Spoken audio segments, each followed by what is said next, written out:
Pues entonces vamos a tener cortesía con los que han venido y vamos a empezar ya. ¿Empezamos ya? Sí. Vale. Bueno, buenas tardes a todos. Vamos a presentar el libro de León Gómez Rivas. Es un gran académico y además amigo mío. Y el libro se llama Campeones de la Libertad, Champions of Liberty. Y bueno, trata sobre los escolásticos españoles de los siglos XVI y XVII y cómo defendieron una serie de ideas que son útiles hoy en día.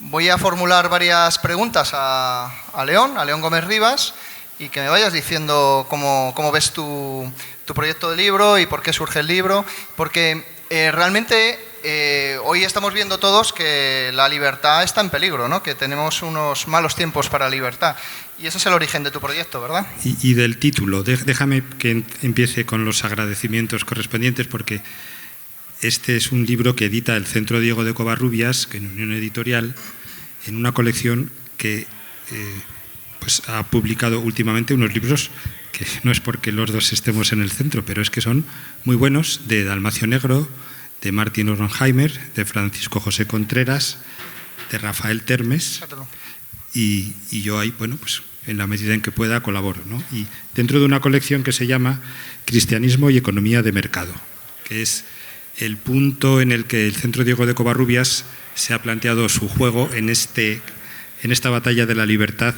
que es, bueno, un aspecto muy específico, que es en el entorno cristiano demostrar que se puede ser liberal, en lo económico, y que se puede incluso que se pueden sentir, o donde mejor se pueden sentir los cristianos es en ese entorno de liberalismo. Esto no se entiende siempre y nos genera a veces algunas discusiones. Porque realmente lo que estamos haciendo son proyectos de investigación, ¿no?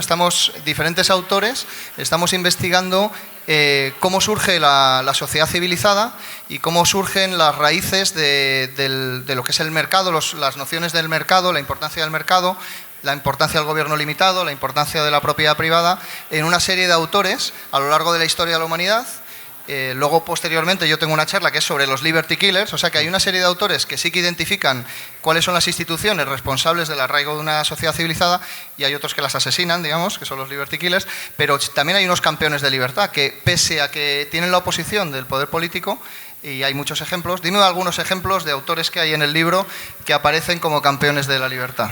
Pues precisamente, y sigo también un poco con agradecimientos, estar aquí en la sede de esta Universidad Francisco Marroquín, que peculiarmente, más que en algunas universidades españolas, en Guatemala, le prestaron atención a estos escolásticos. Los pueden ver allí arriba, a la derecha, están Juan de Lugo, Juan de Mariana, Martín de Azpilcueta, y el otro no leo el nombre. Podría ser Diego de Covarrubias, precisamente el que da pie a nuestro instituto. Y entonces estas personas tenían ese carácter de unos autores escolásticos, muchos eran doctores de teología, muchos eran eclesiásticos, y entendieron perfectamente la libertad, que era ese tema. Pero es interesante porque hay unas órdenes. Antes venía la orden de los franciscanos, era la que prevalecía en los siglos, digamos previos a Santo Tomás de Aquino, y Santo Tomás de Aquino y su maestro, Alberto Magno, en la Universidad de París empiezan a defender los derechos de propiedad. O sea, traducen Aristóteles, con lo cual cogen la herencia de la Grecia clásica y también del derecho romano. Y también leyendo, yo creo que hay una línea de investigación que es San Isidoro de Sevilla, que fue digamos, hay miles de copias, más de 10.000 copias a lo largo de la Edad Media sobre sus etimologías, que era como, digamos, como la enciclopedia de esa época, en donde ellos empiezan a ver cómo los derechos de propiedad y el comercio son importantes para el desarrollo de una... Y esa herencia es la que cogen los campeones de libertad que hablas tú, ¿verdad? Justamente. En París, Francisco de Vitoria, 300 años después, recupera la enseñanza de Tomás de Aquino. Y con ese background aristotélico tomista pone en marcha todo ese proyecto también de investigación sobre pues el trato a los indios, o el control del poder político. Después vendrá una orden, que estabas hablando de franciscanos dominicos, en el siglo XVI aparecen los jesuitas. Un jesuita es Juan de Mariana, un jesuita es Luis de Molina o Francisco Suárez. Los jesuitas, por ejemplo, o un jesuita, por ejemplo, que es Juan de Mariana, va a ser famoso por una defensa de la libertad, que es el Instituto Juan de Mariana, que es como el tercer gran bloque de instituciones que están detrás de este libro. Ha defendido mucho y ha explicado mucho cómo entra en la cárcel por protestar contra la manipulación monetaria que hace el rey Felipe III en un libro que lo tenéis ahí, que es el Tratado sobre la moneda de Bellón, que dice que eso es realmente generar una inflación.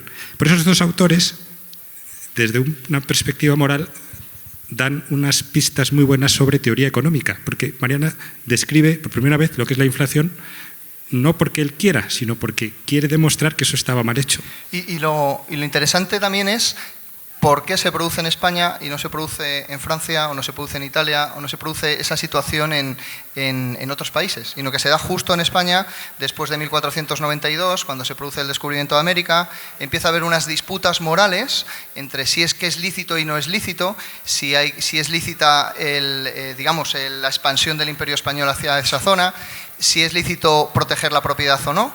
Recordemos que España era un territorio fronterizo entre el Islam y la Cristianitas, que era como antes se conocía a Europa, y claro, no es casualidad que surja aquí, ¿no? ¿Verdad? Y estábamos en pleno siglo de oro, o sea que España era en ese momento pues la gran potencia cultural, y efectivamente lo que has mencionado, América hace irrumpir el capitalismo, la libertad de comercio, y la gente se generaba esos problemas. ¿Por qué suben los precios? Ese autor que está ahí, Azpilicueta dice, claro, si hay mucho aumento de plata que viene de América, si hay mucha moneda, el valor relativo del dinero baja con respecto al valor de los precios. Otra teoría económica clarísimamente explicada y avanzada por estos autores es la teoría cuantitativa del dinero, que eso es una ley económica perfectamente descriptible. Y yo veo muy interesante el libro de León Gómez Rivas, porque en la lectura del libro puedes ver las pinceladas de las diferentes investigaciones que vamos haciendo muchos investigadores, incluido él, sobre el tema de los escolásticos, ¿no? El pensamiento de los escolásticos y el origen de los fundamentos de la sociedad civilizada en esos autores. Entonces, por ejemplo, pues te encuentras, los veo en negrita, ¿no? Hay un índice de nombres donde ves en cada uno de los artículos dónde están mencionados. Pues está Bartolomé de Albornoz, Pedro de Aragón, Martín de Azpilicueta, Domingo Baños. Hay muchísimos, Melchor Cano, Roberto Bellarmino, Germán Buschenbaum, Miguel Casa de Leruela, incluso Miguel de Cervantes también lo citas, Mancio de Corpus Christi, Diego de Covarrubias, Juan de Mariana, Juan de Lugo, Juan Márquez, un montón de autores. Entonces, es interesante este índice de nombres, ¿no? De autores, porque te permite coger luego, ir a cada uno de los autores en función de los artículos e ir analizando qué ideas iban cada uno de ellos difundiendo, ¿no? Eso es importante. Ahora hablo del índice, pero ahora que has mencionado a Miguel de Cervantes, precisamente hay un profesor de esta universidad, Francisco Marroquín, que se llama Eric Kraft, que ha hecho 2 MOOC de estos que podéis ver en la web, uno sobre Cervantes y otro sobre la Escuela de Salamanca. Y él habla de Cervantes buscando paralelismos y cercanías con Juan de Mariana, porque hay muchas referencias de Cervantes, del Quijote, cuando habla de los maravedís, de los cuartos, las monedas, las blancas, que eran una manera de llamar a las monedas. Ahí hay alguna cercanía con Juan de Mariana, ¿no?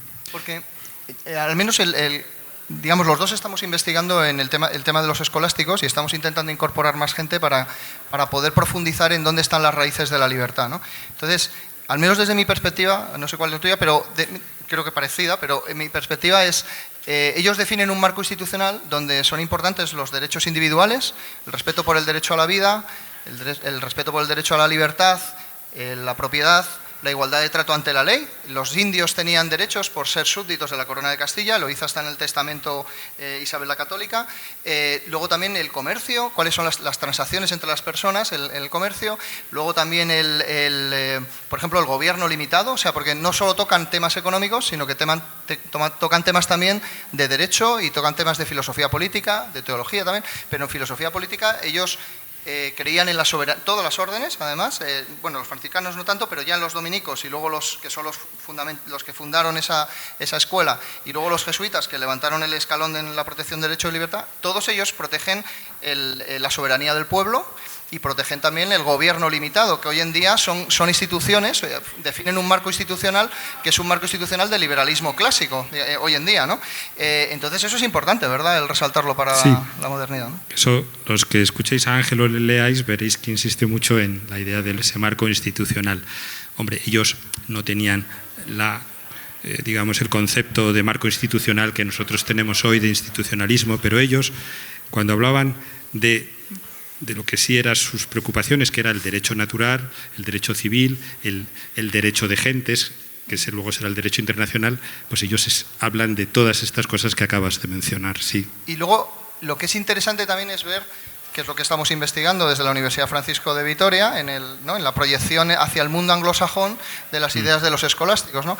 Es ver cómo esas ideas se pueden ver, las ideas de Mariana o de Francisco de Vitoria o las ideas de Diego de Covarrubias, se pueden ver en autores posteriores, ¿no? E incluso coetáneos también. Por ejemplo, me estoy acordando de los que llaman escolásticos protestantes, sí, como Hugo Grocho, que tú eres especialista en ellos y que también aparece en el libro, o Samuel Pufendorf, o John Locke, que yo también a veces ya aparece en el mío, o no sé si también en el tuyo, me parece que también, y en tu tesis doctoral aparecen una trayectoria desde Hugo Grocho, cómo influyen estos escolásticos hacia Inglaterra, y luego también en la mía, por citarla, cómo se influye que también lo citas tú aquí, en la defensa de mi tesis, en los padres fundadores de Estados Unidos, en John Adams, Thomas Jefferson, y eso es interesante, ¿no? Necesitamos profundizar en esas líneas de investigación porque estamos tocando la verdad, más allá de la leyenda negra, ¿no? Es la realidad de los hechos. Desde el punto de vista de la historia estricta de las ideas, está muy claro que a estos autores los leyeron en el siglo XVI a finales y durante el XVII todos los grandes pensadores europeos. Lo que pasa que estábamos en la Europa de las guerras de religión, y entonces en algunos casos es que te jugabas la vida si les citabas. Grocio, que es ese pensador holandés que dice Ángel, resulta que él era un calvinista, digamos, moderado, y tuvo que huir de Holanda y se fue a vivir a Francia. Y en Francia no tenía problemas para citar a los escolásticos, pero si hubiese vivido en Holanda no podría haberlos citado, o en Inglaterra, que es lo que pasa a Locke. Luego ya hay otro juicio más de decir, quiso citarlos o no quiso citarlos. Pero, por ejemplo, esta idea de la división de poderes, los límites del gobierno, que Locke es famoso por eso estaba en Suárez, eso estaba en Juan de Mariana, clarísimamente. Exacto. Incluso los libros de Mariana estaban en la biblioteca de John Locke, o al menos uno de ellos, claro, y en la biblioteca de John Adams también. Porque los tuvo que leer. Claro, entonces es interesante porque esa época, la época del siglo XVI y la época del siglo XVII, claro, la gente pues debe de pensar que eso era una época digamos, pacífica, que no lo era tanto. Y normalmente la gente se piensa que en España había más intolerancia que en otros países, y es al revés. Muchas de las obras se podían publicar y había procesos de investigación por la Inquisición, pero ya sabemos que la Inquisición no era tan agresiva como realmente se difunde en la leyenda negra, pero por ejemplo en Inglaterra, en Francia y en Flandes sí que se perseguían las ideas. Había panfletos que luego se perseguían, por ejemplo en contra de Mariana, o se quemaban obras de Mariana en el Parlamento de Londres o en el Parlamento de París, ¿no? Y de Suárez también, sí, sí. Pues así es. Eso tú lo reflejas también en el libro, ¿verdad? En alguno de los pasajes, ¿no? Decíamos antes del índice. Este libro, ahora voy a hablar de mi libro. Este libro es un compendio de muchos artículos que están estructurados en torno a 4 ideas o 5, 2 de las cuales más largas son específicamente los escolásticos de Salamanca, los escolásticos españoles. Luego también hablo mucho de actividades del Centro Diego de Covarrubias o del Instituto Juan de Mariana o de esta Universidad Francisco Marroquín. Y entonces, una propuesta de lectura es coger el índice y ver qué autores me interesan, autores, tú has dicho antes, escolásticos, pero también hay muchos autores actuales que si quieres decir, pues ¿qué dijo Carlos Rodríguez Brown, o qué ha escrito Pedro Esbarzo, qué ha escrito Ángel Fernández? Pues entonces tú vas ahí y lo puedes ver. Es como una ayuda para el que quiera entrar en el conocimiento de esta materia.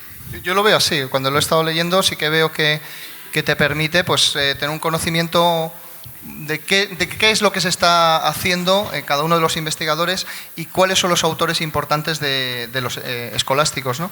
y bueno, y también modernos, ¿no? Pero ¿por qué es importante conocer a los autores escolásticos desde tu punto de vista? Ahí digo en la modernidad, porque en la modernidad hay una serie de ideologías colectivistas, ¿no? Y esto ofrece una serie de ideas diferentes, ¿no? En un entorno de libertad, y estos autores hablaron de libertad. Estos autores eran autores cristianos, religiosos, y creían en la libertad. Fijaos que además es el momento crítico de Europa de la Reforma Protestante, y la clave de la Reforma Protestante es la libertad. ¿Te vas a salvar o no te vas a salvar con tus obras o estás predestinado? Entonces, su gran esfuerzo por demostrar que el hombre es libre para salvarse o no salvarse y que frente a todos esos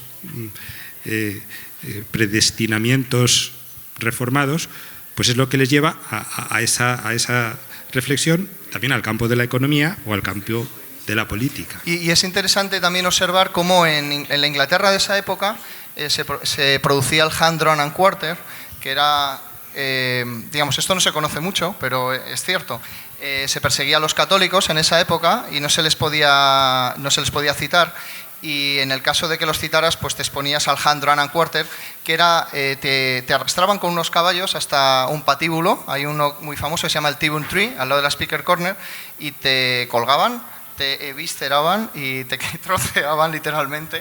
Sé que es en estas horas después de comer, a lo mejor no es lo mejor, pero quiero decir que no era una época de tolerancia, específicamente en países, justo en los países donde se produjeron los cismas protestantes, en el 1517 con Lutero y con los príncipes alemanes, aunque luego ya me estoy invadiendo, digamos, la charla que vamos a dar después sobre Liberty Killers, ¿no?